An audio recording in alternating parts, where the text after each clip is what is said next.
December 24th, 1944. Camp Concordia, Kansas. The Great Plains stretched frozen beneath a sky heavy with clouds that would not snow. Inside the wire, 1,800 German prisoners of war waited for nothing. Not liberation, not letters, not hope. They had been taught that Americans were weak, decadent, corrupt. That capture meant humiliation, perhaps death. They had believed it with the certainty of youth trained to believe. Corporal Hans Mueller, 19 years old, stood at the barracks window watching American guards prepare something outside the mess hall. Tables, decorations, the smell of roasting meat drifting across the compound like a memory of another life. He did not understand. Christmas in captivity, among enemies. It made no sense within the framework of everything he had been taught. The other prisoners gathered behind him, silent, suspicious. They had been soldiers of the Reich, warriors of a 1,000-year empire. Now they were boys far from home, wearing threadbare uniforms, carrying shame they could not name. What Hans saw through that window would shatter every certainty he possessed, not through violence but through something far more dangerous to ideology: unexpected grace. The German prisoners had arrived at Camp Concordia throughout the summer and fall of 1944, transported across an ocean they had been told was dominated by their U-boats, into a country they had been assured was on the verge of collapse. The propaganda had been specific, detailed, confident. America was torn by racial conflict, weakened by jazz and Hollywood, its men soft from prosperity, its women hysterical, its economy a house of cards maintained by Jewish bankers. The German soldiers, most barely old enough to shave, had absorbed these lessons in Hitler youth camps, in training facilities, in the final desperate briefings before being sent to France or Italy. Capture had come as shock, not the fact of it. War produced prisoners, but the manner. American soldiers who offered cigarettes, medical treatment administered without contempt, food that, while institutional, was abundant, guards who seemed bored rather than brutal. The cognitive dissonance was profound. Where was the savage treatment they had been promised? Where was the confirmation of their superiority, even in defeat? Camp Concordia sat on flat Kansas farmland, surrounded by communities barely touched by the war's physical destruction. The prisoners could see, through the wire, a world functioning with casual normalcy: farmers driving tractors, women shopping, children playing, no bombed-out ruins, no starving civilians, no signs of the imminent collapse Berlin had described. The camp itself was clean, organized, efficient in that peculiar American way that seemed to run on systems rather than shouting. The prisoners organized themselves according to the hierarchies they knew. Older NCOs maintained discipline. Political officers, those who remained committed Nazis, watched for defeatism, for weakness. They whispered that the good treatment was manipulation, that America was saving them to use as propaganda tools. But younger soldiers like Hans had begun to notice things that did not fit the narrative, the way guards spoke to them like human beings. The medical clinic that treated Wehrmacht and American personnel with the same equipment, the library that contained books they had been told were banned in the decadent West. Now it was Christmas Eve. The guards had been preparing something for days. Rumors spread through the barracks, a special meal perhaps. Some prisoners scoffed. Others felt something they would not name, a dangerous flicker of hope that felt like betrayal of everything they had sworn to uphold. Captain James Morrison, the camp commander, had fought in North Africa and Sicily. He had seen what the Wehrmacht could do, had lost friends to German efficiency and courage. He respected his enemy and despised the ideology that had sent these boys to die for a madman's vision. That distinction, between soldier and creed, shaped everything about how he ran Camp Concordia. He believed in the Geneva Conventions not as legal obligation, but as moral necessity. Treat men like animals. They become animals. Treat them with dignity. They remember they are human. His decision to invite the German prisoners to share Christmas Eve dinner with the American guards had not been popular. Some of his own men objected. They had brothers and cousins dying in the Ardennes forest at that very moment, caught in Hitler's desperate winter offensive. How could they break bread with the enemy while American boys bled in Belgian snow? Morrison understood the objection.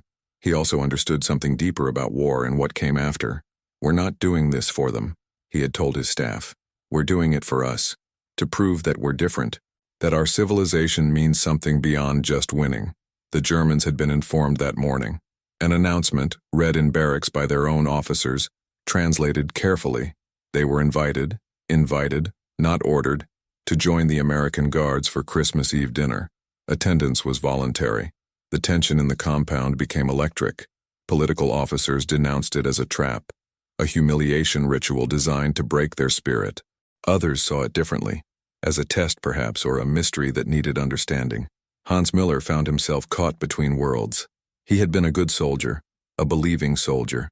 He had worn the uniform with pride, had trusted in the vision of German greatness he had been taught since childhood. But 6 months in America had planted doubts he could barely acknowledge. The abundance he witnessed, the casual kindness of guards who had no reason to be kind, the disconnect between what he had been told about America and what he observed daily through the wire. As dusk fell and the mess hall doors opened, as the smell of turkey and potatoes drifted across the frozen Kansas compound, Hans made a decision. He would attend, not out of hunger, though he was always hungry, but out of something more dangerous. Curiosity about what truth might replace the lies. The mess hall had been transformed. Long tables covered with white cloths, candles, real candles, flickering in glass holders, decorations made from colored paper and pine branches. At the far end, a small Christmas tree strung with popcorn and tinsel. American guards stood beside the tables, not as jailers but as hosts, awkward in their generosity.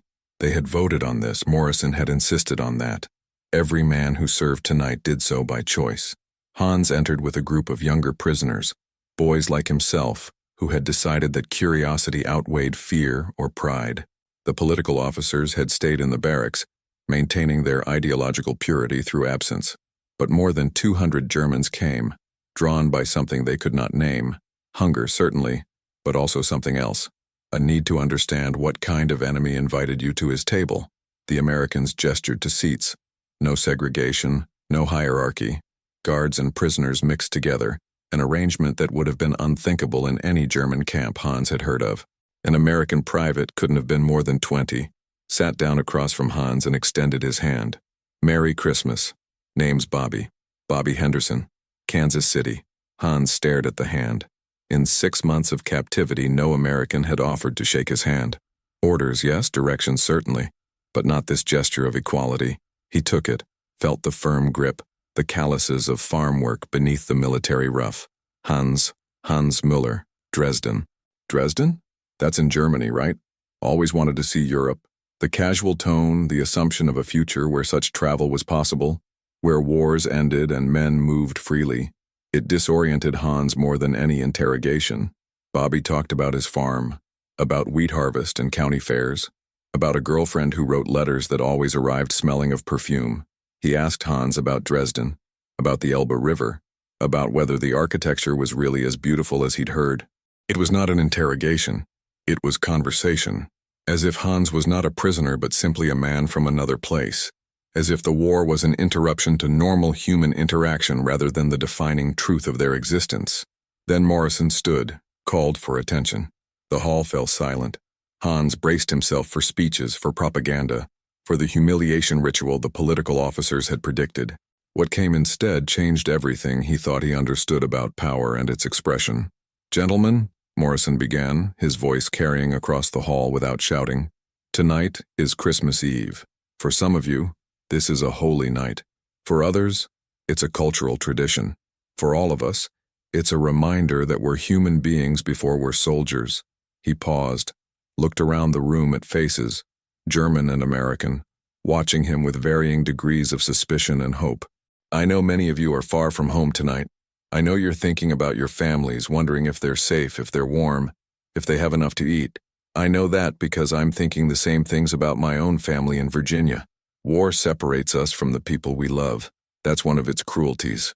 Hans felt something tighten in his chest. He had not let himself think about home, about his mother and sister in Dresden. Thinking about them made him weak, made him question things he could not afford to question. "We're not going to talk about the war tonight," Morrison continued. "We're not going to talk about politics or why we're fighting or who's right and who's wrong. Tonight, we're just going to share a meal. We're going to remember that before this war started, and after it ends, we're all just men trying to live our lives and take care of the people we love." He raised a glass of water. No alcohol. Regulations were still regulations. "To absent friends and family, may they be safe. May this war end soon. and may we all find our way home." The Americans stood, raised their glasses. After a moment of hesitation, the Germans stood as well. The toast was drunk in silence, heavy with emotion too complex to name. Then the food came: turkey and ham, mashed potatoes and gravy, green beans, fresh bread with real butter, cranberry sauce, pumpkin pie. Food in quantities Hans had not seen since before the war. Food prepared with care, served with unexpected generosity. The American guards filled plates, passed platters, ensured every prisoner received the same portions they did. Hans ate slowly, tasting each bite, trying to reconcile this experience with everything he had been taught. The food was good, simple American cooking, but abundant, warm, real. Across from him, Bobby Henderson talked about his mother's Christmas cookies, asked if Hans's family had special holiday traditions. The conversation was ordinary, human, impossibly normal given the context, and slowly, terribly, Hans felt his certainties beginning to crack. At a table near the window, Sergeant Friedrich Weber sat rigid, barely touching his food. At 32, he was one of the older prisoners, a career soldier who had fought in Poland, France, and Russia before being captured in Italy. He had seen things that these boys around him could not imagine. He had done things that the Geneva Convention did not cover. He understood exactly what Morrison was doing with this Christmas dinner, and he both respected and resented the tactical brilliance of it. Kindness as a weapon, generosity as a tool of ideological warfare. Feed them, treat them well, show them that America was not the collapsing, decadent mess Berlin had promised, and you planted doubt. Doubt led to questions. Questions led to the unraveling of everything that held a soldier together in captivity. Belief in his cause, pride in his nation, faith in ultimate victory. An American sergeant sat down beside him. Older man, maybe 40, with the weathered face of someone who had done hard work all his life. Not hungry? Weber met his eyes. I am hungry. I am always hungry. But I understand what this is. The American nodded slowly. Yeah? What is it? Psychological operation. Very clever. Feed us, treat us well, make us doubt our beliefs. Make us grateful to our captors. It is effective. I do not criticize the technique. The American laughed, a genuine sound of amusement. Jesus Christ, you Germans overthink everything. It's Christmas Eve. We cooked too much food. We figured you boys might want a decent meal. That's the whole conspiracy. Weber studied him, looking for deception, finding only the weary honesty of a man who had long ago stopped caring about grand ideologies. The American sergeant, his name tag read Williams, poured gravy over his potatoes with the concentration of someone performing a sacred ritual. I got 3 kids, Williams said, back in Tennessee. They're probably opening presents right now, or maybe they already did. Time zones mess me up. Point is, I think about them every day. And I look at you boys in here and I think about how some of you probably got kids too, or brothers or somebody who's waiting for you to come home. War's a hell of a thing, but it don't last forever. Food does. Kindness does. Memory of decent treatment does. He looked at Weber directly. We're not trying to break you, Sergeant. We're trying to stay human ourselves. There's a difference. As dinner progressed, conversations multiplied across the hall. Hesitant at first, then more fluid as the strangeness of the situation normalized into simple human interaction. An American from Nebraska talked farming with a prisoner from Bavaria. A German who had studied English in school translated jokes, bridging the language gap with halting vocabulary and gestures. Cigarettes were shared. Photographs of families were passed around. Children, wives, sweethearts, parents looking at cameras with the formal dignity of people who understood photographs were important. Hans found himself describing Dresden to Bobby Henderson, talking about the Frauenkirche and the Semper Opera House, about summer evenings along the Elbe, when the whole city seemed painted in gold light. He had not talked about home in months. The political officers discouraged it. Nostalgia made soldiers weak, made them forget that they were warriors for a cause larger than themselves. But tonight, with a belly full of food and an American farm boy listening with genuine interest, the words came. Sounds beautiful, Bobby said. Hope I can see it someday. After the war. The casual assumption struck Hans again. After the war. As if peace was inevitable. As if the world would return to a state where men could travel freely, could visit each other's cities as tourists rather than conquerors or captives. The Reich had promised eternal struggle, permanent war, the triumph of will over all obstacles. Bobby Henderson promised tourist trips and international friendship as if these were the natural order of things. Which vision was true? At the front of the hall, someone had produced a harmonica. An American guard played Silent Night with surprising skill. A few voices joined in, humming at first, then singing. The Germans knew the melody, Stille Nacht, and began singing in their own language. The two versions overlapped, German and English, the same melody carrying different words, creating a strange harmony that seemed to contain all the tragedy and hope of the moment. Hans sang, his voice joining with others, and felt tears burning in his eyes. He tried to stop them, ashamed of this display of weakness, but they came anyway. He was not alone. Around the hall, other young Germans wept openly, faces contorted with emotion too large to contain, not from sadness, or at least not only sadness, from the overwhelming cognitive collapse of having everything they believed contradicted by a simple act of kindness on Christmas Eve. Captain Morrison watched from the corner of the hall, careful not to intrude.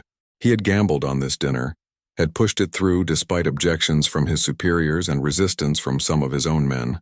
The intelligence officers had warned him that some of the German prisoners were still committed Nazis, that this kind of fraternization could backfire, could be manipulated by hardcore political officers to portray Americans as weak and sentimental.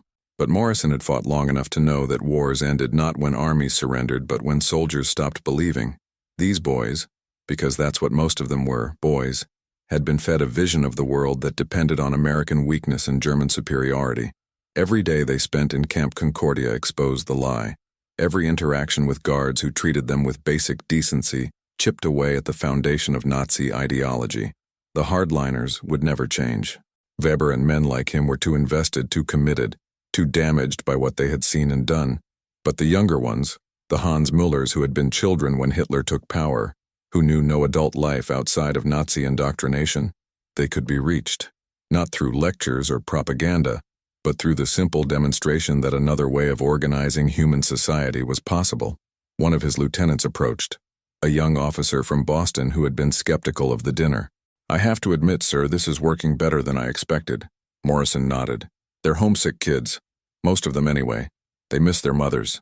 They're scared they'll never see home again. Same as our boys in German camps. Same as soldiers everywhere. Think it'll make a difference after the war? I don't know. Maybe. Maybe some of these boys will go home and remember that Americans treated them with dignity when they were prisoners. Maybe they'll tell their families, their children.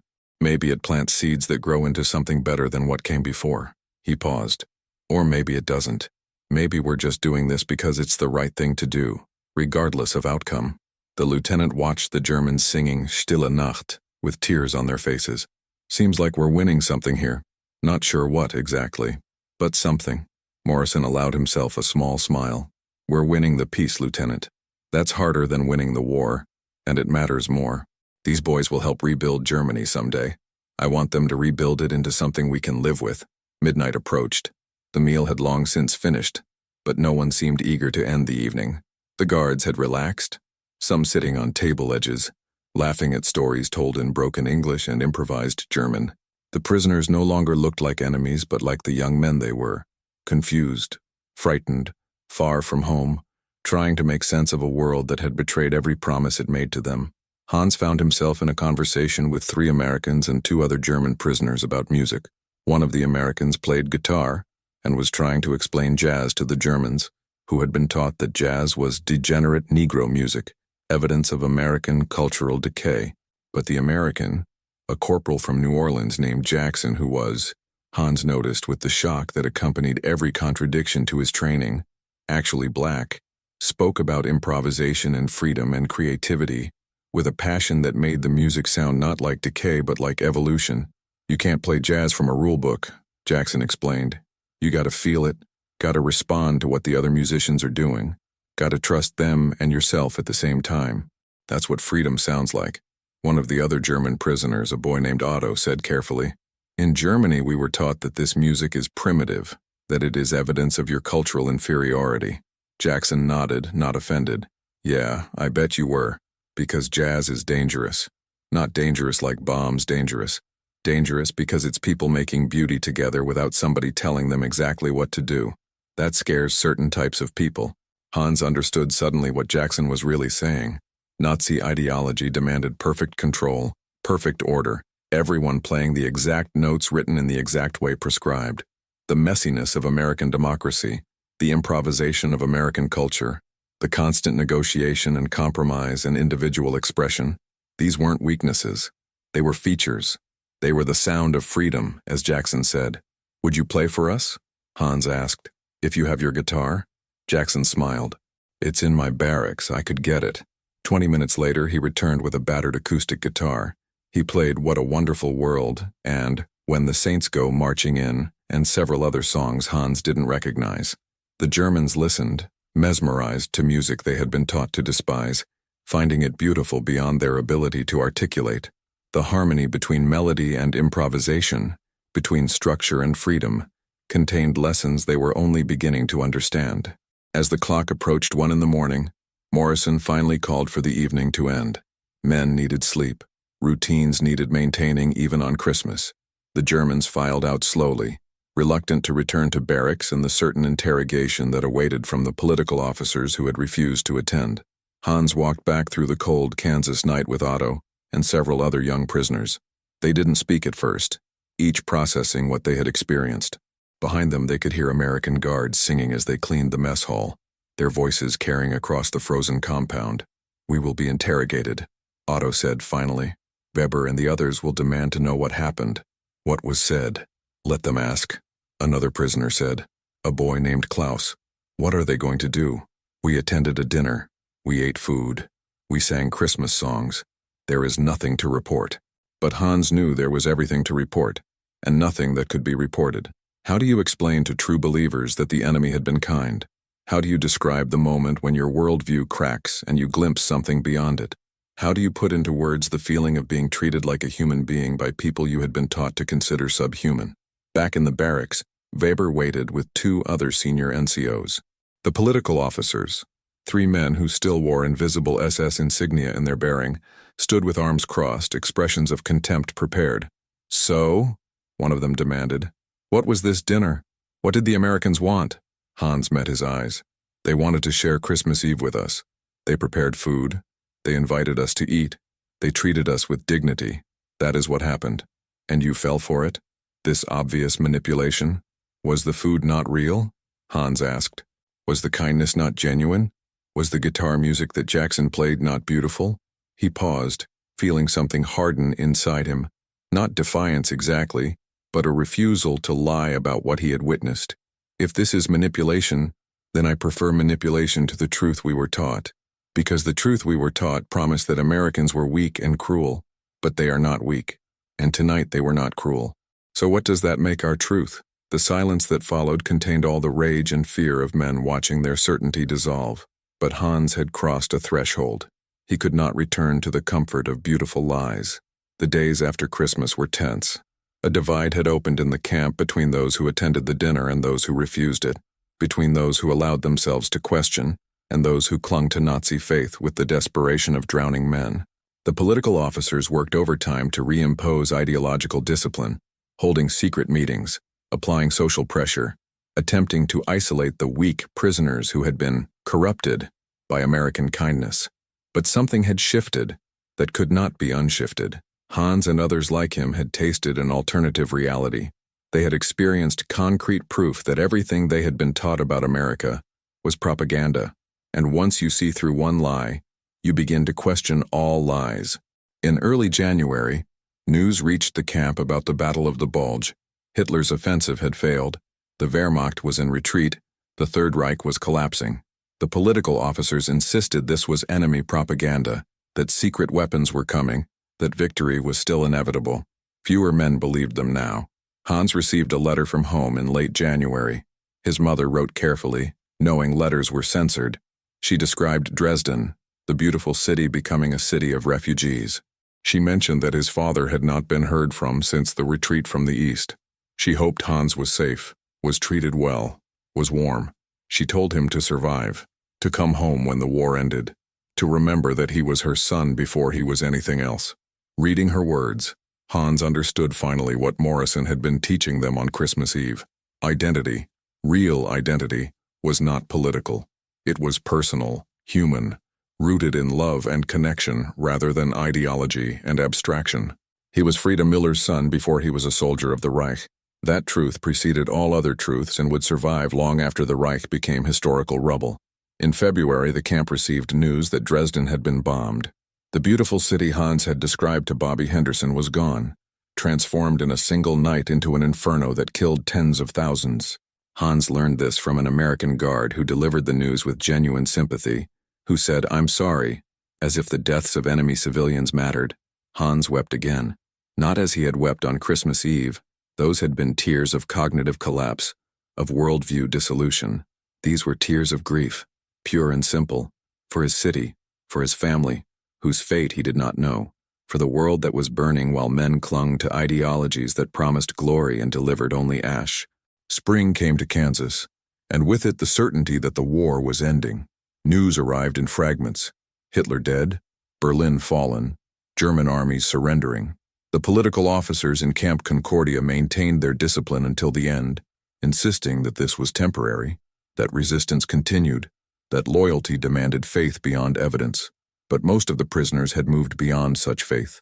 They had spent months in America, seeing with their own eyes a society that functioned, that was abundant, that treated even its enemies with standards of decency that contrasted sharply with what they knew of German camps. They had been fed, clothed, given medical care, treated according to laws that apparently meant something to Americans. Hans spent those final months learning English, reading books from the camp library, talking with guards about democracy and civic life, and the strange American conviction that government served people rather than the reverse. He studied American farming techniques with the pragmatism of someone who understood that Germany would need to be rebuilt, and that the tools of rebuilding would come from those who had won.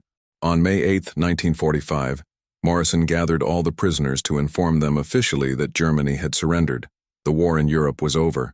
They were no longer soldiers of the Wehrmacht, but prisoners waiting for repatriation to a defeated nation that would need to be reconstructed from ruins. "Some of you will go home soon," Morrison told them. "Others will be held longer for processing, for investigation into whether you were involved in war crimes. That process will be fair. I give you my word on that. But eventually all of you will return to Germany. You'll find a country that looks different than the one you left. You'll find cities destroyed, government collapsed, economy in ruins. The work of rebuilding will be enormous." He paused, looked at the faces watching him, boys who had arrived believing themselves superior, and were leaving with that arrogance burned away by reality. What you do with that work matters. You can rebuild Germany into something worth living in, or you can rebuild it into something that makes the same mistakes. You've seen how we do things here. Our system isn't perfect, far from it, but it's based on the idea that human dignity matters, that laws apply equally, that power must be checked. Remember that. Take it home with you. Build something better than what you had. In August, Hans Müller was finally processed for repatriation. He would board a ship back to Europe, back to whatever remained of Germany and Dresden and the life he had known before the war devoured everything. On his last day at Camp Concordia, he sought out Bobby Henderson to say goodbye. They met by the fence, that boundary that had separated them as guard and prisoner but had failed to separate them as human beings. Bobby looked older than he had at Christmas, as if the 9 months since had aged him years. War did that, even to those who fought it from Kansas farmland. "I heard about your city," Bobby said. "About Dresden. I'm sorry, Hans. I'm so goddamn sorry." Hans nodded. He had learned weeks earlier that his mother and sister had survived, were living with relatives in the countryside. His father was dead, killed somewhere in the retreat from Russia. The house he grew up in was rubble. The opera house and church and streets he had loved were gone. Dresden existed now only in memory and photographs. "Your people did that," Hans said, not accusing, just stating fact. "Your bombs. I know. Doesn't make it right. Doesn't make any of this right." Bobby looked at the ground. "War's a horror, but it's over now. Maybe we can build something better." Hans extended his hand. Bobby took it, and they shook as equals, as men who had shared Christmas Eve dinner and months of conversation and a strange friendship that transcended the categories that were supposed to define them. "Morrison was right," Hans said, "what he told us that night. We are human beings before we are soldiers. I did not believe that then. I believe it now. What will you do? Back in Germany? Rebuild. Study. Help make something new from the ruins. Something that does not make the same mistakes. Hans paused. If I succeed, it will be partly because of what I learned here. Because Americans showed me that power does not require cruelty, that strength can coexist with mercy, that civilization means treating even your enemies with dignity. Bobby's eyes were wet. Come back someday. Come visit Kansas. Come as a friend, not a prisoner. I will, Hans promised. And he meant it, because Christmas Eve 1944 had taught him that such futures were possible if men chose to build them. Hans Müller returned to Germany in September 1945, one of hundreds of thousands of prisoners flooding back to a nation that existed now only as an idea and a geographic designation. He found his mother and sister alive but haunted. He found Dresden unrecognizable, a moonscape of rubble where a Baroque jewel had stood. He found a country so thoroughly defeated that the only direction was forward, toward something that had not yet been imagined. He never forgot Christmas Eve at Camp Concordia.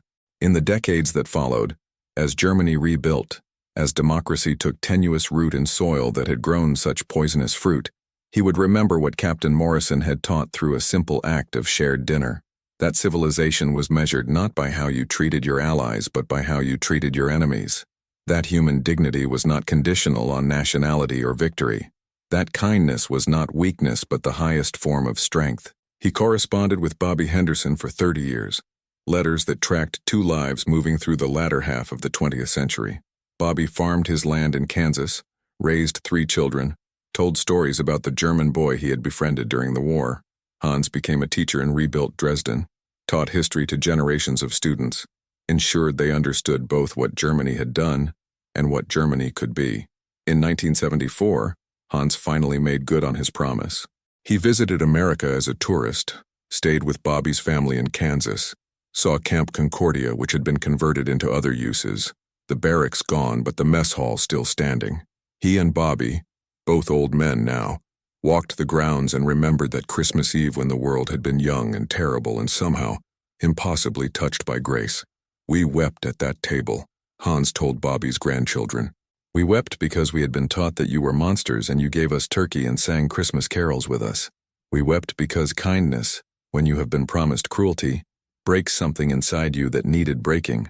We wept because we were beginning to understand what we had been part of and what we had lost and what might still be built from the ruins.